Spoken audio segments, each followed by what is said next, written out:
केंद्रीय कृषि मंत्री के घर के प्रदर्शन पर बवाल, मामले में कांग्रेस नेताओं पर केस दर्ज, एफआईआर से भड़की कांग्रेस। एनएसयूआई का सिंगरौली जिला मुख्यालय पर हल्ला बोल, प्रदेश अध्यक्ष की अगुवाई में हुआ आंदोलन, कई मुद्दों को लेकर किया प्रदर्शन। भोपाल में करनी सेना की प्रदेश कार्यकारी की बैठक, पदाधिकारी और कार्यकर्ता रहे मौजूद। 31 दिसंबर को हरदा में भोपाल में त्योहारों के मद्देनजर सुरक्षा व्यवस्था सुदृढ़, भोपाल पुलिस ने संभाला मोर्चा, पुलिस स्टाफ ने बाजारों में की पैदल गश्त। एम्स भोपाल से प्लाज्मा चोरी का खुलासा, मामले में 6 आरोपी गिरफ्तार, एम्स का आउटसोर्स कर्मचारी मास्टरमाइंड। नमस्कार, आपका स्वागत है। मैं हूं आपके साथ ज्योति निषाद। बुलेटिन की शुरुआत करते हैं। पूर्व मुख्यमंत्री और केंद्रीय कृषि मंत्री शिवराज सिंह चौहान के आवास पर बिना अनुमति प्रदर्शन करने के मामले में पीसीसी अध्यक्ष जीतू पटवारी, कांग्रेस मीडिया प्रभारी मुकेश नायक और 20 से अधिक अज्ञात कार्यकर्ताओं पर एफआईआर दर्ज होने के बाद सियासत गरमा गई है। एफआईआर पर मुकेश नायक ने तीखा पलटवार करते हुए कहा कि ये कांग्रेस की आवाज दबाने की साजिश है। उन्होंने चेतावनी दी कि आने वाले 6 महीने में वे असली शिवराज का चेहरा जनता के सामने लाएंगे। नायक से सवाल उठाए कि अगर विपक्ष जनता की समस्याएं लेकर सरकार से न मिले तो क्या करे। उन्होंने कहा कि शिवराज सिंह दोहरा चेहरा रखते हैं, अंदर से मीठा बोलते हैं और बाहर एफआईआर कराते हैं।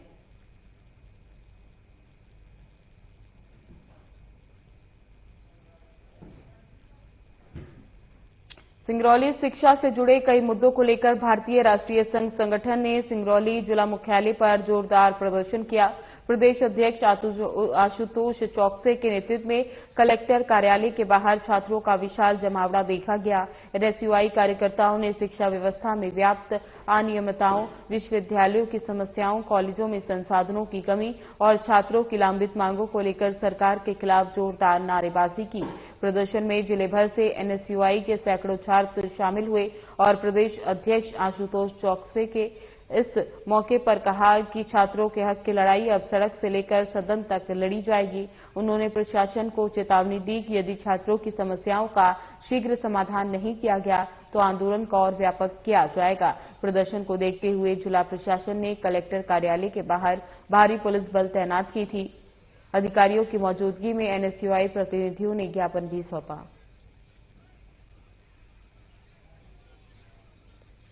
आपको बता दें, सिंगरौली शिक्षा से जुड़े कई मुद्दों को लेकर भारतीय राष्ट्रीय संघ संगठन ने सिंगरौली जिला मुख्यालय पर जोरदार प्रदर्शन किया। प्रदेश अध्यक्ष आशुतोष चौकसे ने कलेक्टर कार्यालय के बाहर छात्रों का विशाल जमावड़ा देखा। एनएसयूआई कार्यकर्ताओं ने शिक्षा व्यवस्था में व्याप्त अनियमितताओं, विश्वविद्यालयों की समस्याओं, कॉलेजों में संसाधनों की कमी और छात्रों की लंबित मांगों को लेकर सरकार के खिलाफ जोरदार नारेबाजी की। प्रदर्शन में जिले भर से एनएसयूआई के सैकड़ों छात्र शामिल हुए। प्रदेश अध्यक्ष आशुतोष चौकसे ने इस मौके पर कहा कि छात्रों के हक की लड़ाई अब सड़क से लेकर सदन तक लड़ी जाएगी। उन्होंने प्रशासन को चेतावनी दी कि यदि छात्रों की समस्याओं का शीघ्र समाधान नहीं किया गया तो आंदोलन को और व्यापक किया जाएगा। प्रदर्शन को देखते हुए जिला प्रशासन ने कलेक्टर कार्यालय के बाहर भारी पुलिस बल तैनात की थी। अधिकारियों की मौजूदगी में एनएसयूआई प्रतिनिधियों ने ज्ञापन भी सौंपा। जा रहे हैं जो बहुत गलत है। हम लोगों की डिमांड है कि सिंगरौली का 100% खर्च डीएमएफ का सिंगरौली में होना चाहिए। यहाँ की सड़कें बननी चाहिए, यहाँ स्मार्ट सिटी बननी चाहिए, यहाँ पे हॉस्पिटल अच्छे बनने चाहिए, डॉक्टर्स आने चाहिए। वो पैसा सिंगरौली के लिए खर्च होना चाहिए। प्रदूषण की मार हम झेलें और हमारा पैसा जो है वहाँ पे मलाई जो है भोपाल और रीवा के लोग खाएं, उसका हम लोग जमकर विरोध कर रहे हैं। यहाँ की पूर्व सांसद दीदी पाठक ने कहा था सिंगरौली को हम स्वर्ग बनाएंगे। क्या सिंगरौली स्वर्ग बन पाया? अब सिंगरौली क्या स्वर्ग बन पाया? रोज एक्सीडेंट्स हो रहे हैं, लोग स्वर्ग जा रहे हैं। तो कहीं ना कहीं जो एक्सीडेंट्स हो रहे हैं वो सब हमारे ही पैसे से जो रोड बननी थी वो बन नहीं पा रही है। आपके सामने है, रीवा में प्लेन चालू हो गया, सिंगरौली का जो प्लेन चल रहा था वो भी बंद हो गया। यहाँ सिंगरौली में न डायरेक्ट ट्रेन भोपाल की मिलती है न दिल्ली की मिलती है। तो कितना स्वर्ग है और कितना नर्क है ये जनता समझ रही है और इसी चीज को जनता तक पुनः पहुंचाने के लिए हम सब लोग ये हुजूम जो दिख रहा है, आज देखिए आप बच्चियां दिख रही हैं, लड़कियां स्कूलों की कॉलेजों की बच्चियां दिख रही हैं, युवा साथी दिख रहे हैं, बुजुर्ग दिख रहे हैं, सभी लोग अब कांग्रेस के साथ आ रहे हैं। रहे हैं और इनका जो है दूध का दूध पानी हो जाएगा। चुनाव तो होने दीजिए, बट मगर ये हमारा वोट चोरी करने की बात कर रहे हैं, तो वो सारे मुद्दों को लेकर हम लोग आज सड़कों पे हैं। देखिए, पूरे मध्य प्रदेश में आज मध्य प्रदेश के एनएस और छात्र संगठन ने ये घोषणा किया था जी कि साहब हमारे कॉलेज में कहीं एलएलबी नहीं, कहीं एलएलएम नहीं, कहीं समाजवाद सोशल मीडिया में हमारा कोई पूछताछ नहीं हो रहा है। चुनाव लड़ना चाहते हैं, छात्र नेता बनना चाहते हैं, उनको नेता नहीं बनने दिया जा रहा है। तमाम बातों को लेकर के हमारे युवा छात्र नेता आए हुए हैं प्रदेश के। माननीय चौकसी साहब आपके सामने खड़े होंगे वहां, और ये घोषणा हुई है कि यदि आप हमारे छात्रों के लिए सब्जेक्ट नहीं खोल पाएंगे, हमारे छात्रों की फीस नहीं कम करेंगे, हमारे यहाँ कॉलेज नया नहीं खोल के देंगे, तब तक ये आंदोलन होगा, मुतवातिर होगा। और ये आंदोलन छात्रों का आंदोलन है और ये आंदोलन बहुत ही विकट आंदोलन है। छात्रों का आंदोलन पूरे प्रदेश को हिला के रख दिया है। इसलिए आज हम लोगों ने एक ज्ञापन दिया है और ज्ञापन देकर इनको समय दे रहे हैं कि उस समय के निर्धारित दिवस पर आप हमारे यहाँ हमारा सब्जेक्ट खोल दो, एलएलबी खोल दो, एलएलएम खोल दो, सोशल समाजवाद शास्त्र खोल दो, छात्र को चुनाव लड़ने की अनुमति दे दो। कांग्रेस में होता था और जो होता था उसको करने तो दीजिए। इसी मांग को लेकर छात्र आज आंदोलन में खड़े हैं। करनी सेना के प्रदेश कार्यकारी की बैठक भोपाल में आयोजित हुई, जिसमें प्रदेश के पदाधिकारी और कार्यकर्ता उपस्थित रहे। बैठक में सर्वसम्मति से निर्णय लिया गया कि करनी सेना परिवार और समाज मिलकर हरदा में शांतिपूर्ण और लोकतांत्रिक तरीके से न्याय की मांग करेगा।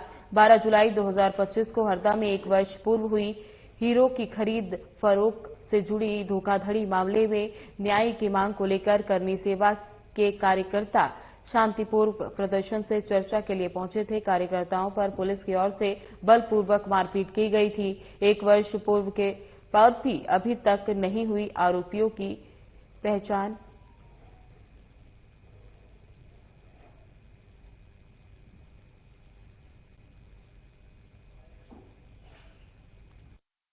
कोई बताना चाहते हैं बार बार कि सरकार किस प्रकार से अधर्म कर रही है और हमारी लड़ाई अधर्म और अन्याय के खिलाफ है। ये हम जनता को बताने के लिए आंदोलन कर रहे हैं कि पिछली बार भी हमने आंदोलन करा था, भूख हड़तालें करी, सरकार हमारे पास आई, उनने हमारी बातों को माना, लिखित में दिया और उसके बाद बदल गए और हमारी मांगों को पूरा नहीं करा। और आज फिर जब हमारे साथ अत्याचार हुआ है, अन्याय हुआ है, तो हमने फिर सरकार से गुहार लगाई कि जो हमारे साथ अत्याचार और अन्याय हो रहा है, जिस प्रकार से पुलिस निर्भरता पूर्वक लाठी डंडे बरसा रही है, हमारे कार्यकर्ताओं को मार रही है, हमारे ऊपर भी जान से मारने की कोशिश कर रही है, तो इनके ऊपर जो पुलिसकर्मी थे इनके ऊपर कार्रवाई होनी थी। प्रशासन और सरकार दोनों मिली हुई है। सरकार के कहने पे ही लाठीचार्ज हुआ है और सरकार इनको बचा रही है और बार बार हाथ पीछे ले लेती है कि हमारा इसमें कोई हस्तक्षेप नहीं है। यदि इस बार भी इनने हमारी बातों को नहीं माना, हमारी जो सार्वजनिक मुद्दे हैं, चाहे वो किसानों के हों, चाहे मजदूरों के हों, चाहे आउटसोर्स कर्मियों के हों, या चाहे आप पत्रकार बंधुओं के हों, आपके पत्रकारों की भी हमने मांगे रखी है। इसके अलावा पिछली बार भी हमने लड़ाई लड़ी थी आपकी 8 जनवरी में कि पत्रकार बंधु है उनको दबाने के लिए झूठे मुकदमे किए जाते हैं, तो बिना जांच के किसी भी पत्रकार बंदूक पे मुकदमा नहीं होना चाहिए और यदि मुकदमा होता है तो उसकी जांच होनी चाहिए और बहाल होता है तो उस मुकदमे को उसी दिन समाप्त करना चाहिए। क्योंकि पत्रकार बंधु जो है वो इस देश की नींव है और उनको दबाने के लिए सरकार भी षड्यंत्र रचती है और आम लोग भी षड्यंत्र रचते हैं कि इनको कैसे भी दबा के इनको सत्यता नहीं छापनी जाए। तो ऐसी हमारी बहुत सारी मांगे, हम किसानों की मांगों को लेकर लड़ रहे हैं, पर अभी तक सरकार किसी मांग को ना तो पूरा करती, खाली गुमराह करती है और जनता को भी गुमराह करती है कि ये लोग किसी न किसी दल से जुड़े हुए हैं। ना हम कांग्रेस से जुड़े हुए, ना हम भाजपा से जुड़े हुए। हमारे साथ हर दल का व्यक्ति आता जरूर है। कई बार आपके मीडिया बंधु ये गलती से बताते हैं या कोई प्रोजेक्ट होकर बताते हैं कि ये कांग्रेस का आंदोलन है, ये भाजपा का आंदोलन है। हमारा आंदोलन कभी भाजपा कांग्रेस का नहीं रहता है। हाँ, हो सकता है उसमें कोई भाजपा का व्यक्ति भी हमारे साथ हो, कोई कांग्रेस का व्यक्ति भी हमारे साथ हो, पर वो हमारी लड़ाई को देख के हमारे साथ आता है, न कि किसी दल को देख के। हम दोनों दल के साथ नहीं है। आप भी इसको प्राथमिकता से छापे कि हमारी लड़ाई किसी दल से नहीं है, न किसी दल के लिए है। यदि हमारी बातों को नहीं माना गया, नहीं समझा गया, तो इस बार जनता का दल उतरेगा, किसानों का दल उतरेगा, जो किसानों और जनता की बात करेगा और उनको जिता के भी लाएंगे और उस प्रदेश में बदलाव करेंगे। शहर में त्योहारों के मद्देनजर सुरक्षा व्यवस्था को सुदृढ़ करने के लिए भोपाल पुलिस ने मोर्चा संभाल लिया है। पुलिस कमिश्नरेट के जोन 1 में थाना प्रभारियों और पुलिस स्टाफ द्वारा बाजारों में पैदल गश्त की गई। भीड़भाड़ और क्षेत्र वाले संवेदनशील इलाकों में नाकेबंदी कर संदिग्ध वाहनों की चेकिंग भी की जा रही है। पुलिस उपायुक्त जोन 1 आशुतोष गुप्ता ने जहांगीराबाद थाना क्षेत्र में औचक निरीक्षण कर सुरक्षा व्यवस्थाओं का जायजा लिया। उनके निर्देश पर जोन 1 के सभी थाना क्षेत्रों टीटी नगर, कमला नगर, हबीबगंज, रीतिबड़, अशोक गार्डन और जहांगीराबाद में सघन पैदल भ्रमण किया गया। इस दौरान एसपी टीटी नगर अंकिता खतकर स्वयं मैदान में उतरी और महिलाओं और युवतियों से संवाद कर उन्हें सुरक्षा का विश्वास दिलाया। उन्होंने संबंधित थानों के स्टाफ को बाजारों और प्रमुख चौराहों पर सघन गश्त और निगरानी बढ़ाने के निर्देश भी दिए। भोपाल पुलिस का कहना है कि त्योहारी सीजन में किसी भी प्रकार की चूक या असामाजिक गतिविधि को बर्दाश्त नहीं किया जाएगा। आम जनता से भी सतर्क रहने और किसी भी संदिग्ध सूचना को तत्काल पुलिस के साथ साझा करने की अपील की गई है।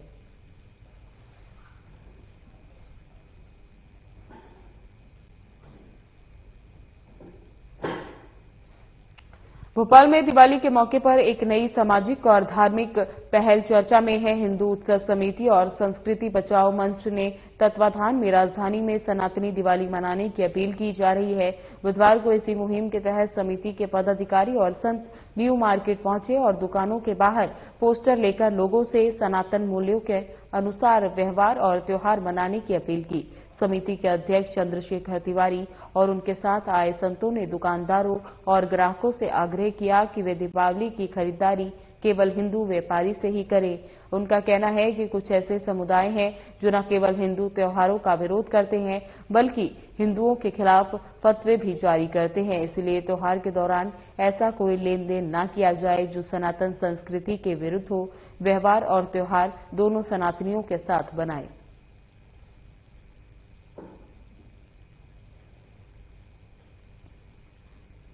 भोपाल एम्स में ब्लड बैंक से प्लाज्मा चोरी के मामले में बाग सेविना पुलिस ने 6 आरोपियों को गिरफ्तार कर लिया है। सभी मिलकर प्लाज्मा की अंतर्राज्यीय कालाबाजारी कर रहे थे। यहां से प्लाज्मा चोरी करने के बाद उसे फार्मा कंपनियों को बेचने की तैयारी की जा रही थी। महाराष्ट्र में प्लाज्मा बेचा भी जा चुका है। मामले का मुख्य आरोपी एम्स का ही आउटसोर्स कर्मचारी है। उसकी कंपनी का टेंडर खत्म हो रहा था। पुलिस जांच में पता चला कि एक गिरोह ने अब तक 1150 यूनिट प्लाज्मा चोरी कर महाराष्ट्र के नासिक और औरंगाबाद में स्थित 2 निजी लैब को बेचा है। आरोपियों ने 5,800 रुपए प्रति लीटर के हिसाब से प्लाज्मा बेचा। इन लैबों में प्लाज्मा का उपयोग कर बायोमेडिकल दवाएं बनाई जा रही थी। बुधवार को पूरा मामला का खुलासा एडिशनल डीएसपी गौतम सोलंकी ने किया। पुलिस ने 6 आरोपियों को गिरफ्तार कर 1123 यूनिट प्लाज्मा बरामद किया, जिनकी कुल कीमत 11.72 लाख रुपए बताई जा रही है।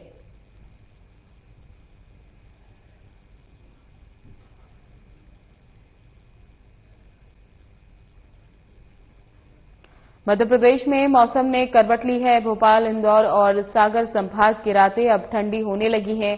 तापमान 17 डिग्री सेल्सियस से नीचे पहुंच गया है। दूसरी ओर प्रदेश के दक्षिणी हिस्से के 9 जिलों में आज बादल छाए रहने और हल्की बारिश की संभावना है।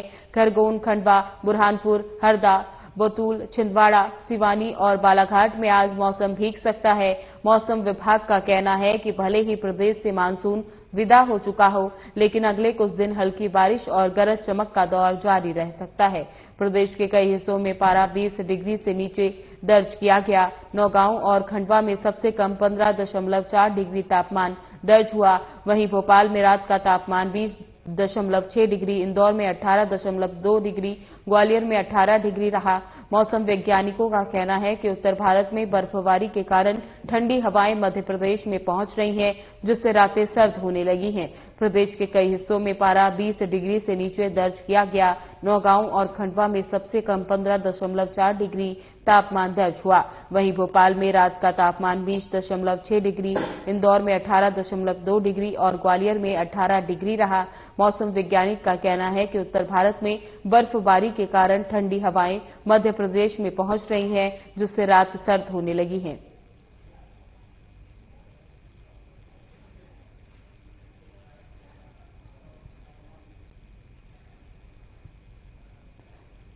मुख्यमंत्री डॉक्टर मोहन यादव ने आरसीवीपी, नरेगा प्रशासन और प्रबंधीय अकादमी में सड़क सुरक्षा उपायों पर केंद्रित कार्यशाला का दीप प्रज्वलन कर शुभारंभ किया। मुख्यमंत्री डॉक्टर मोहन यादव ने इस अवसर पर सड़क सुरक्षा से जुड़े आधुनिक और उन्नत उपकरणों पर आधारित प्रदर्शनी का अवलोकन भी किया। कार्यशाला में लोक निर्माण मंत्री राकेश सिंह, मुख्य सचिव अनुराग जैन, आईआईटी मद्रास के रोड सेफ्टी विशेषज्ञ और एमपीआरडीसी में स्वतंत्र संचालक प्रोफेसर वेंकटेश बाला सुब्रमण्यम, प्रमुख सचिव लोक निर्माण विभाग सुखवीर सिंह, सचिव परिवहन मनीष सिंह सहित बड़ी संख्या में अधिकारी उपस्थित रहे। प्रदेश में सभी जिले के कलेक्टर्स, एसपी, जिला सड़क सुरक्षा समिति के सदस्यगण, जनप्रतिनिधिगण सहित करीब 3000 प्रतिभागियों ने कार्यशाला में वर्चुअली सहभागिता की।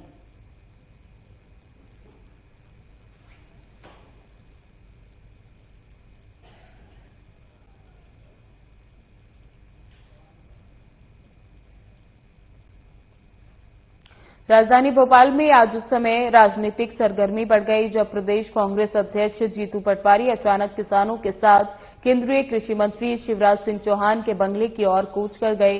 पटवारी खुद कंधे पर गेहूं की बोरी उठाए थे और उनके साथ बड़ी संख्या में किसान और कांग्रेस नेता मौजूद थे। बताया जा रहा है कि जीतू पटवारी कांग्रेस कार्यालय से अचानक रवाना हुए, जिसके बाद पुलिस ने उन्हें रोकने की कोशिश की, लेकिन वे किसानों के साथ आगे बढ़ते रहे।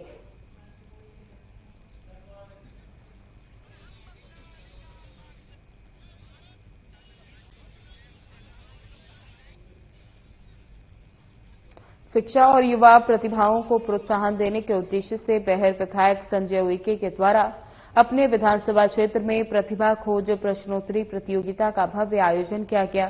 इस प्रतियोगिता में विकासखंड बिरसा के 15 हायर सेकेंडरी स्कूल, विकासखंड बेहर 11 हायर सेकेंडरी स्कूल और परसवाड़ा विकासखंड से 4 हायर सेकेंडरी स्कूल मिलकर इस प्रकार से 30 हायर सेकेंडरी स्कूल से लगभग 6000 विद्यार्थियों ने उत्साहपूर्वक भाग लेकर अपने ज्ञान और प्रतिभा का शानदार प्रदर्शन किया। विधायक संजय उइके ने इस अवसर पर कहा कि बच्चे हमारे भविष्य की नींव हैं और उनकी प्रतिभा को सही दिशा देना ही हमारा संकल्प है। उन्होंने बताया कि हर स्कूल से इस प्रतियोगिता में प्रथम, द्वितीय और तृतीय आने वाले बच्चों को शील्ड और प्रमाण पत्र दिया जाएगा। साथ ही जरूरतमंद बच्चों को आगे की पढ़ाई के लिए मदद की जाएगी।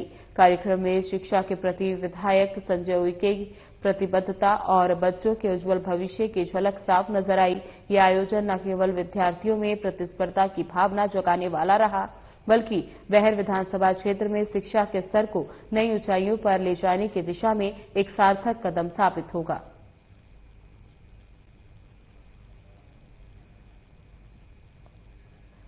थाना टीटी नगर पुलिस द्वारा किया बड़ी वाहन चोरी का खुलासा। आरोपियों से घटना में प्रयुक्त वाहन सहित भोपाल के विभिन्न स्थानों से चोरी की गई कुल 10 दोपहिया वाहन जब्त की गई।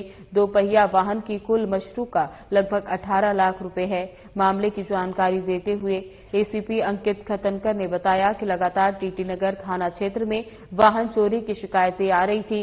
इसी के कड़ी में देखते हुए टीटी नगर पुलिस द्वारा टीम गठित कर वाहन चोरी के खिलाफ मुहिम चलाई गई। मुखबिर तंत्र और सीसीटीवी फुटेज के आधार पर पुलिस द्वारा 2 संदिग्ध युवक स्पोर्ट बाइक पर घूमते नजर आए। तत्काल पुलिस द्वारा आरोपियों की शिनाख्त कर आरोपियों को गिरफ्तार किया गया।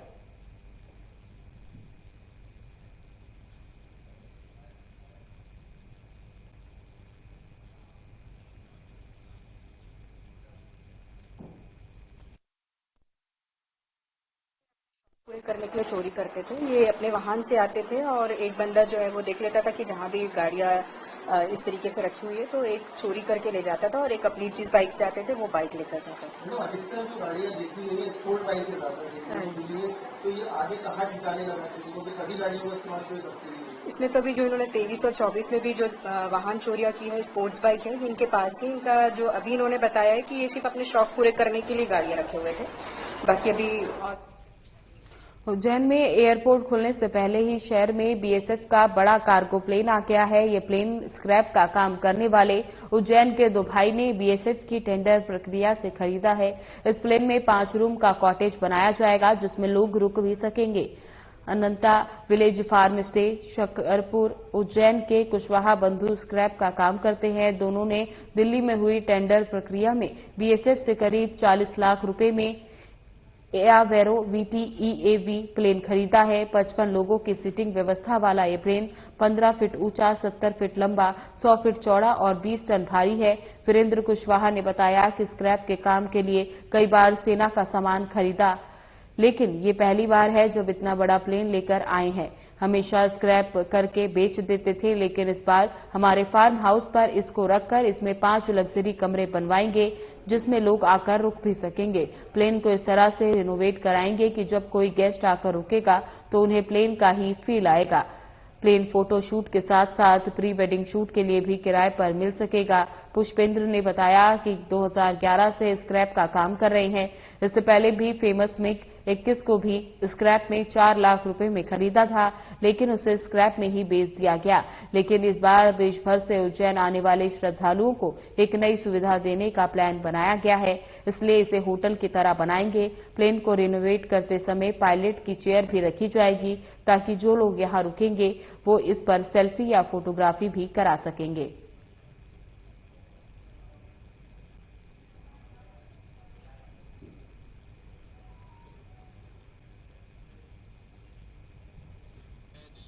खरीदा बीएसएफ से। मैंने और मेरे ब्रदर ने दोनों इन्होंने मिलके, छोटा वाला भाई पुष्पेंद्र कुशवाहा, मैं वीरेंद्र कुशवाहा, मैंने इसको 40 लाख रुपए में परचेस करा है।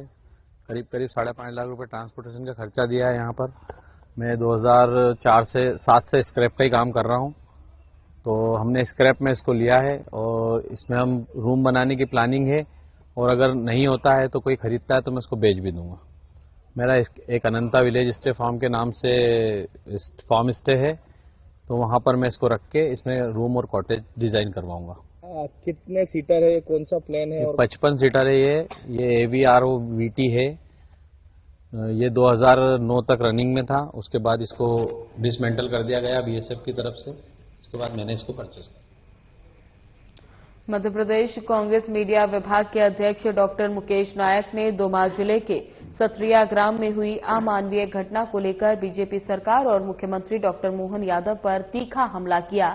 जहां मुकेश नायक ने बताया कि सत्रिया गांव में अनुज पांडे नामक व्यक्ति ने शराब के नशे में हंगामा किया, जिसके लिए उसे क्षमा मांगनी चाहिए, लेकिन इसके बाद उसने अपने पैर धोकर कुशवाहा समाज के लोगों को वे पानी पीने के लिए मजबूर किया, जो कि अत्यंत शर्मनाक और अमानवीय कृत्य है। उन्होंने कहा, इस घटना को बीजेपी नेताओं ने ब्राह्मण बनाम अन्य समाज का रूप देकर समाज में विभाजन पैदा करने की कोशिश की, जबकि मामला मानवता और सामाजिक समानता से जुड़ा है। नायक ने बताया कि इस गंभीर प्रकरण पर हाईकोर्ट ने स्वतः संज्ञान लेते हुए निर्देश दिया है कि अपराधियों पर जिस स्तर पर अपराध हुआ है उसी स्तर की धाराओं में मुकदमा दर्ज किया जाएगा। मुकेश नायक ने ग्वालियर की एक अन्य घटना का भी जिक्र किया।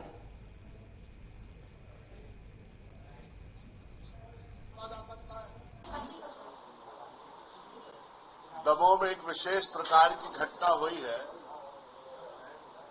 और उच्च न्यायालय ने इस पर स्वतः संज्ञान लिया है और कहा है कि इस घटना से संबंधित जो अपराधी हैं उन पर गंभीर आपराधिक प्रकरण दर्ज किए जाए और जिस स्तर का ये अपराध है उस स्तर का मुकदमा उनके ऊपर दर्ज किया जाए। मैं बात कर रहा हूं दमोह के हटा स्थित एक गांव की, जहां एक अनुज पांडे नाम के व्यक्ति ने, जो वहां पर शराब बेचने का काम करता था और शराब पीकर हंगामा किया, और थोड़े दिन पहले उस गांव ने यह निर्णय लिया था कि इस गांव में जो शराब पिएगा गांव के लोग उस पर जुर्माना करेंगे। वर्षों से उपेक्षा का दंश झेल रहे ग्रामीण पटेल कल्याण संघ प्रदेश सरकार से खासा नाराज हैं, जिन्होंने ग्रामीण पटेलों के अधिकार समाप्त करने और उन्हें मानदेय सहित अन्य सेवाओं से मुक्त करने पर अपनी नाराजगी जताते हुए प्रदेश सरकार पर वादाखिलाफी का आरोप लगाया। जिन्होंने अपनी विभिन्न मांगों को लेकर ग्रामीण पटेल कल्याण संघ के बैनर तले नगर के बस स्टैंड स्थित धर्मशाला में एक बैठक का आयोजन कर महाराष्ट्र, छत्तीसगढ़, हरियाणा सहित देश के अन्य राज्यों के तर्ज पर मध्य प्रदेश में भी पटेलों को उनके अधिकार देने, पटेलों को पूर्व में दिया गया मान सम्मान वापस दिलाने और पटेलों के महत्व को बरकरार रखते हुए उनकी समस्त मांगे जल्द से जल्द पूरी किए जाने की गुहार लगाई। जिन्होंने वर्षों से लंबित अपनी विभिन्न मांगों को दोहराते हुए बैठक के बाद कलेक्टर कार्यालय में ज्ञापन सौंपा और मांग पूरी न होने पर आवेदन करके चेतावनी दी।